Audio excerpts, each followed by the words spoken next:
Please please আপনাদের পায়ে ধরে আসেন। তারপরে কি বলে জানেন নাই, বলে তোমাদের লোকেশন কোনটা। আমি লেগে যে গুন্ডারা পুরোপুরি ভয়বিহীন যে কাজগুলো করছে সেই কাজগুলো করতে পারতো না। আমার কাছে মনে হয় প্রশাসনের যোগ সাদেশ রয়েছে। পায়ে ধরি দ্রুত আসেন বলার পরেও পুলিশ প্রটোকলের দোহাই দিয়েছে।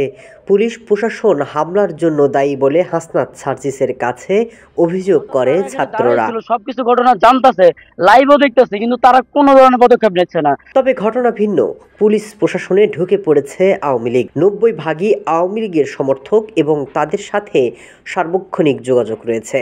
পুলিশের সাবেক আইজিপি বেনজির আহমেদ এমনই এক চাঞ্চল্যকর বার্তা দিয়েছে। এদিকে হাসনাত সেনাবাহিনী পুলিশের কাছে আবেদন করেছেন ছাত্র জনতার পক্ষে থাকার। হাসনাত অভিযোগ করেন সেনাবাহিনী তাদের দৃশ্যমান কাজ করছে না।